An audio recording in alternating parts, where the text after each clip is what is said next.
नमस्कार, मैं हूं साहिल जोशी और मैं खड़ा हूं सीएसटी स्टेशन पर। यह वही स्टेशन है जहां पर कसाब ने 3 साल 11 महीने और 25 दिन पहले अपने गुनाहों का बोझ ढाया था। यहां पर कई बेगुनाहों को उसने मौत के घाट उतार दिया था और आखिरकार उन सारे लोगों का इंतजार खत्म हो गया है जो इंसाफ का इंतजार कर रहे थे। कसाब को यरोड़ा जेल में फांसी हो गई है।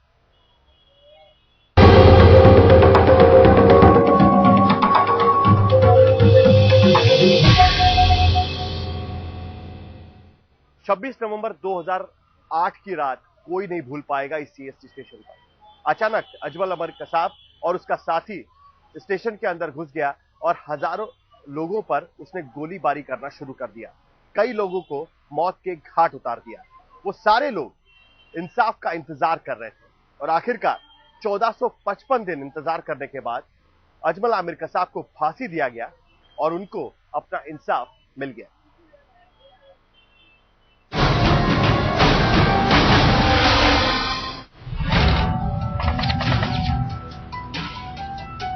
अजमल आमिर कसाब मुंबई की जिंदगी पर आतंकी बंदूक चलाने वाला वो आतंकवादी जिसकी फांसी का इंतजार पूरे हिंदुस्तान को 4 साल से था। सीसीटीवी में कैद ये तस्वीरें बता रही हैं कि 26 नवंबर 2008 की रात मुंबई पुलिस के इंस्पेक्टर संजय गोविलकर ने कसाब को कैसे गिरफ्तार किया। गिरगांव चौपाटी के पास ड्यूटी पर तैनात assistant sub inspector Tukaram Omble ने कसाब और उसके साथी आतंकवादी इस्माइल को रोकने की कोशिश की। ओम्बले ने कसाब की जब राइफल छीनने की कोशिश की तो कसाब ने ओम्बले को गोली मार दी। वहीं ड्यूटी पर तैनात इंस्पेक्टर संजय गोविलकर ने पहले इस्माइल को मार गिराया और फिर कसाब की गर्दन दबोच ली। इसके बाद तो इसी कसाब की जुबानी आतंक की वो सारी परतें खुलती चली गईं, जिसमें पाकिस्तान की साजिश और वहां बैठे आतंकवाद के सरगनाओं की घिनौनी करतूत सामने आई।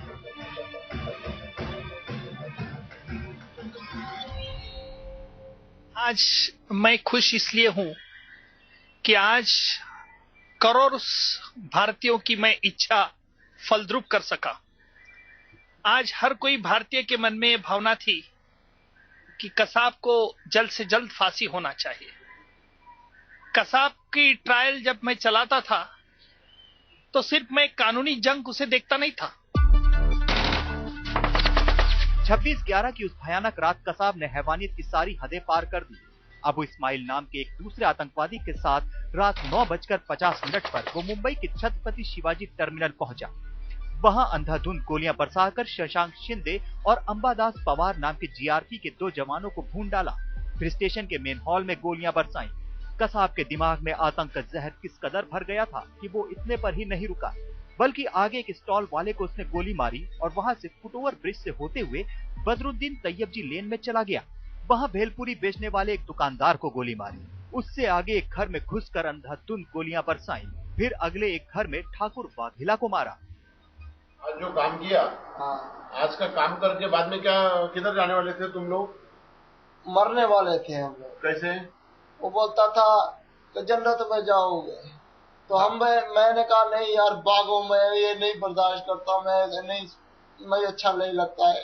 हाँ, मैंने कहा भागो यार, मैं नहीं रह सकता इधर। नहीं ठीक है, लेकिन अभी ये जो कितना शूट किया तुमने? पता नहीं। कितने गोलियां उड़ाया?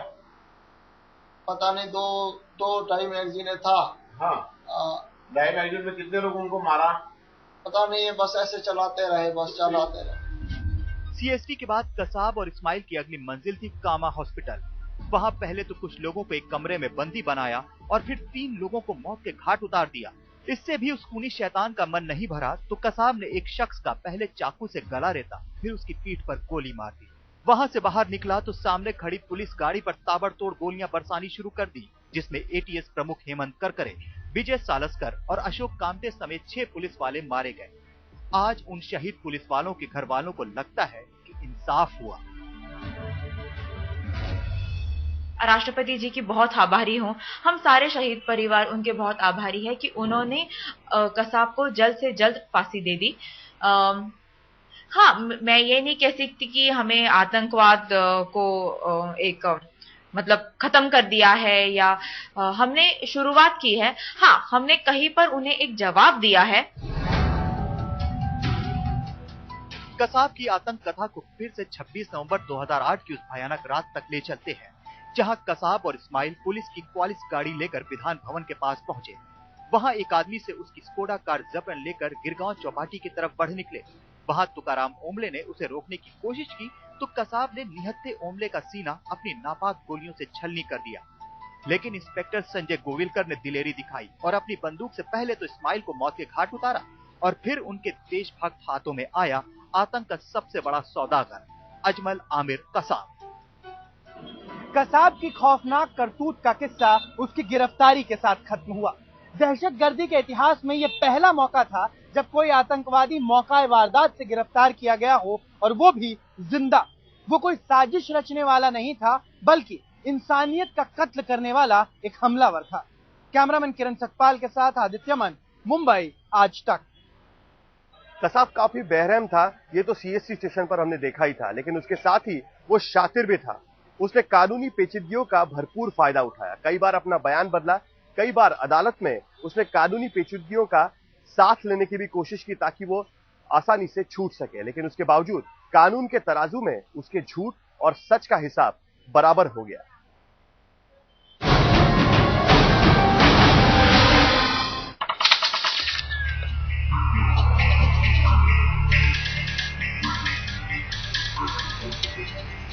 मुंबई पर सबसे बड़े आतंकवादी हमले का इकलौता जिंदा सबूत था अजमल आमिर कसाब।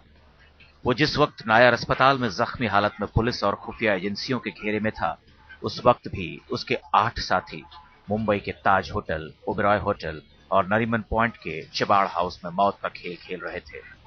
उनके मंसूबों, उनकी ताकत और पूरी साजिश का कच्चा चिट्ठा जानने का एक ही जरिया था कसाब। कसाब ने मुंबई पुलिस को पहला बयान 29 नवंबर 2008 को दिया, अपने गुनाहों का इकरार करके। तब तक पाकिस्तानी मीडिया ने ही कसाब की पोल खोल दी थी। उसके पाकिस्तानी होने पर कोई शुबहा नहीं बचा था, लेकिन इस शातिर ने अपने बचाव के लिए झूठ का सबक पहले से ही सीख रखा था। कसाब एक शातिर, एक खतरनाक, एक बहुत होशियार ऐसा आतंकवादी था। आपको पता है कि जैसे पहले पाकिस्तान ने कसाब को कहा कि कसाब हमारा नागरिक नहीं है, फिर बाद में कहा हाँ। 27 और 28 दिसंबर को मुंबई की आर्थर रोड जेल में कसाब की शिनाख्त परेड हुई, जिसमें 26/11 के चश्मदीदों ने तस्दीक कर दी कि सीएसटी और कामा अस्पताल के बाहर मौत का खेल खेलने वाला दरिंदा कसाब ही था। कसाब पुलिस के सामने कबूल कर चुका था कि मुंबई पर हमले की पूरी साजिश पाकिस्तान में रची गई। सारे आतंकवादी भी पाकिस्तानी थे और उनके आका भी, लेकिन पाकिस्तान इन आरोपों को सिरे से खारिज करता रहा। जांच एजेंसियों के पास सुराग और सबूत तो पहले से थे। कसाब के नार्को एनालिसिस टेस्ट के बाद आतंकी लश्कर के सरगनाओं के नाम भी सामने आने लगे। उसका कहना गलत, कहने पे बहुत गलत किया। अच्छा, किसके कहने पे? चाचा के कहने पे। कौन चाचा है? वो जो लश्कर वाला है। लश्कर वाले? लश्कर रहने की? जी। लश्कर रहने की क्या, कौन से गांव रहते हैं? और गाँव नहीं, वो पता नहीं किधर रहता है, लेकिन वो उसका एक मखसूस दफ्तर है। तो वो उधर से कहीं आता जाता है, बस बताता नहीं किसी। कसाब को बेशक न पता हो कि लश्कर का चाचा कहां से आता है, लेकिन पाकिस्तान को मजबूर होकर लश्कर के चाचा जकी उर रहमान लखवी को गिरफ्तार करना पड़ा। तुम्हारे लिए बख्शिश क्या दिया था? वो हमारे घर वालों को पैसा देता है। कितना पैसा देता है? काफी पैसा देगा। तो ही अंदाजा नहीं है, लाखों से देगा, लाखों से। कौन देगा? वो चाचा। वो चाचा? चाचा किसका है? वो आईएएस है? कौन से? नाम उसका चाचा है ना, ऐसे। नहीं, वो लेकिन चाचा की पहचान क्या है? पहचान उसकी, हाँ, दाढ़ी है, वो जो होता है ना काला करने वाला दाढ़ी, वो लगाता है। थोड़ा थोड़ा सफेद भी दाढ़ी है। कितना उम्र है उसका? तो उम्र तकरीबन होएगा 40-45 के करीब है। क्या करते? आर्मी में है? नहीं, पहले वो भी जिहादी है, कोई जिहादी है पहले है ना। हाँ। वो अफगानिस्तान में गया था। हाँ। जब रूस का जंग हुए। हाँ। उधर लड़ा था वो। अच्छा, क्या वो अपनी पहचान क्या देता था वो? चाचा। कसाब 26/11 का सच उगल चुका था, लेकिन स्पेशल कोर्ट में जब इस मामले की सुनवाई शुरू हुई तो अंदाजा लगा कि लश्कर तैयबा का यह मोहरा जितना खूंखार था उतना ही शातिर भी। अपने बचाव में उसने पहली चाल चली अपने जुर्म का इकबालिया बयान देकर कि कसाब ने जब पहली बार कोर्ट में इकबाली बयान कबूल किया कि मुझे गुनाह कबूल है, तभी मीडिया और कई लोग ऐसे कहते थे कि हमने क्यों नहीं एक्सेप्ट कर लिया। अगर हम एक्सेप्ट करते थे तो कसाब ने कहता था कि उसने कुछ मारा नहीं, तो अबू इस्माइल ने सब गोलीबार किया जो कसाब का मरा हुआ साथीदार है। इस तरह से कसाब जिस तरह से बचने के लिए अपने मरे हुए साथी पे जब ढकल रहा था, तब मैंने कोर्ट में कहा ये कसाब का इकबाली बयान झूठा इकबाली बयान है, मुझे मंजूर नहीं है। कसाब की हर चाल अदालत में नाकाम हो गई।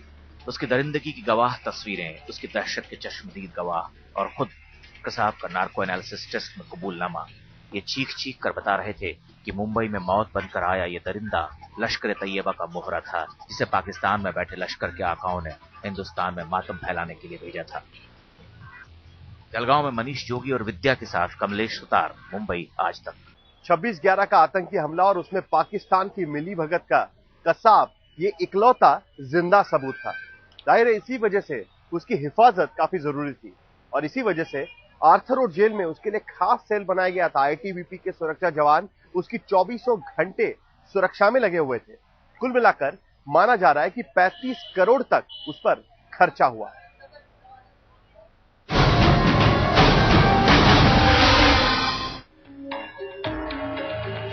जिसकी हैवानियत ने मुंबई को सबसे बड़ा जख्म दिया, उसकी हिफाजत के लिए उसी मुंबई के आर्थर रोड जेल में ऐसा कड़ा पहरा बिठाया गया कि परिंदा भी पर नहीं मार सके। 26/11 की उस भयानक रात को कसाब को मुंबई के गिरगांव चौपाटी पर पकड़े जाने के बाद बड़ा सवाल उठा कि पाकिस्तान की साजिश को बेनकाब करने वाले इस सबूत को कैसे बचाया जाए। लिहाजा आर्थर रोड जेल में कसाब के लिए एक स्पेशल सेल बनाया गया। जेल में कसाब के अंदर सेल को ऐसा बनाया गया था कि बारूद से भरा ट्रक भी उसका कुछ नहीं बिगाड़ पाता। इसके बाद आईटीबीपी के 300 जवानों को कसाब की सुरक्षा में तैनात किया गया, जबकि जेल के बाहर 1000 पुलिस वाले दिन रात पहरा देते थे। आर्थर रोड जेल एक छावनी में तब्दील हो चुका था। एक अनुमान के मुताबिक सुरक्षा में कम से कम 35 करोड़ रुपए खर्च हुए। कायदे से सजायाफ्ता कैदियों को मुंबई से पुणे की यरवड़ा जेल में पहुंचा दिया जाता है, लेकिन कसाब को फांसी की सजा सुनाने के बाद भी आर्थर रोड जेल में ही रखा गया, क्योंकि पाकिस्तान को पूरी तरह बेनकाब करने के लिए कसाब की जान भारतीय जांच एजेंसियों के लिए बेशकीमती थी। इस वक्त मैं मुंबई के आर्थर रोड जेल के सामने हूं और ये वही जेल है जहां अजमल आमिर कसाब को 26/11 के बाद पकड़कर रखा गया था। ये वही जेल है जहां पर अंडा सेल में बुलेट प्रूफ, बॉम्ब प्रूफ और केमिकल प्रूफ सुविधाएं दी गई थी। यही नहीं, आईटीबीपी का एक दस्ता यहां पर मुस्तैद रहता था जो अजमल आमिर कसाब के यहां पर चौकसी किया करता था। मुंबई पुलिस के मुताबिक 26 नवंबर 2008 की रात पकड़े जाने के कुछ दिन बाद ही कसाब ने अपने लिए कबाब की मांग शुरू कर दी। कसाब ने पुलिस से कहा कि उसे खाने के लिए हर रोज चाहिए मटन कबाब, लेकिन जेल के कायदे कानून किसी कैदी को हर रोज मटन चिकन खिलाने की इजाजत नहीं देते। फिर भी कसाब पर खास ध्यान देना पड़ा। कैद के दौरान कसाब को सुबह नाश्ते में चाय और ब्रेड मिलता था, जबकि लंच में 5 रोटी, दाल और सब्जी दी जाती थी। शाम को चाय मिलती थी और डिनर में चावल, दाल और चना मसाला। इसके अलावा हफ्ते में एक दिन मांसाहारी व्यंजन भी परोसा जाता था। कई सवाल कई लोगों ने उठाए कि फिर कसाब की कन्फेशन एडमिट न करे, कसाब को बहुत खर्चा किया जाता है। मैं इन तमाम लोगों को बताना चाहता हूं कि कसाब की सुरक्षा पे कोई ज्यादा खर्चा नहीं हुआ है। कसाब की सुरक्षा पे जो भी खर्चा हुआ है वो उसकी सुरक्षा के लिए हुआ है, और क्योंकि कसाब एक पाकिस्तान के खिलाफ एक जागता हुआ लाइव एविडेंस था, जिससे हमने पाकिस्तान के लश्कर तोयबा का भंडाफोड़ कर दिया। जेल दूसरों के लिए भले ही सजा हो, लेकिन शातिर दिमाग कसाब ने वहां भी अपने लिए मजा ढूंढने की कम कोशिश नहीं की। अमिताभ की फिल्मों की सीडी से लेकर इत्र तक की वो मांग करता था।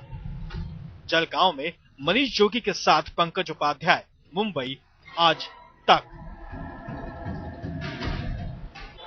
26 नवंबर को जिस दिन मुंबई के सीने पर कसाब ने जख्म ढाए थे, उस दिन भी बुधवार था। और इत्तेफाक देखिए, जिस दिन कसाब को फांसी हुई और मुंबई को इंसाफ मिला, वो दिन भी बुधवार है।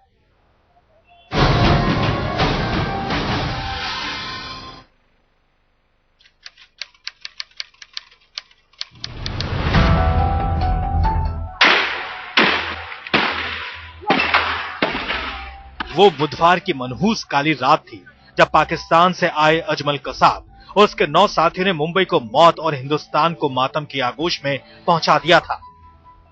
मुंबई पर उस आतंकी हमले के ठीक 3 साल 11 महीने और 25 दिन बाद हिंदुस्तान के कानून के साथ साथ किस्मत ने भी इंसाफ किया। ये बुधवार की सुबह थी जो 26/11 के पीड़ितों के लिए इंसाफ का उजाला लेकर आई। सूरज उगा इस सुकून भरी खबर के साथ कि पुणे की येरवडा जेल में 26/11 के मुजरिम अजमल कसाब को फांसी दे दी गई है। आज हमने कानून प्रक्रिया से पूरी दुनिया के सामने साबित कर दिया है कि हमारे देश में आतंकवाद पाकिस्तान से किस तरह से निर्यात किया जाता है और पाकिस्तान में जो दहशतगर्दी गुटों हैं उनको पाकिस्तान की आर्मी की किस तरह से सहायता मिलती है। कसाब के गुनाह से फांसी तक बुधवार का दिन 26/11 के मुकदमे में बेहद अहम रहा है। स्पेशल कोर्ट में अभियोजन पक्ष ने कसाब के खिलाफ अपनी बहस 16 दिसंबर 2009 को बुधवार के दिन पूरी की। स्पेशल कोर्ट के जज ML तहलियानी ने 31 मार्च 2010 को बुधवार के दिन ही सुनवाई पूरी की और फैसला सुनाने की तारीख का ऐलान किया और फिर 29 अगस्त 2012 को सुप्रीम कोर्ट ने कसाब की याचिका खारिज करते हुए फांसी का रास्ता साफ किया, तो वो दिन भी बुधवार का ही था। अब बुधवार की सुबह जब लोगों ने कसाब को फांसी पर लटकाने की खबर सुनी तो खुश थे कि आखिरकार इंसाफ की सुबह तो आई। अजमल कसाब को जो फांसी दिया गया, इससे एक बात तो स्पष्ट हो गई कि न्याय व्यवस्था पर का हमारा विश्वास और बढ़ गया है। लेकिन दूसरी बात यह है कि बहुत देर हो गया, इतना देर नहीं होना था, लेकिन न्याय व्यवस्था पर हमारा विश्वास होने के कारण, सब बातें पूरी करने के कारण इतना समय लग गया। कसाब का अंत मुंबई पर आतंकी हमले के पीड़ितों के जख्मों पर मरहम की तरह है। मुंबई के शहीदों के लिए एक श्रद्धांजलि जो पूरी तभी होगी जब कसाब के आका भी उसके पास पहुंचा दिए जाएंगे। बेंगलोर में रोहिणी के साथ आज तक ब्यूरो। तो मुंबई के CST स्टेशन से ये थी हमारी खास पेशकश।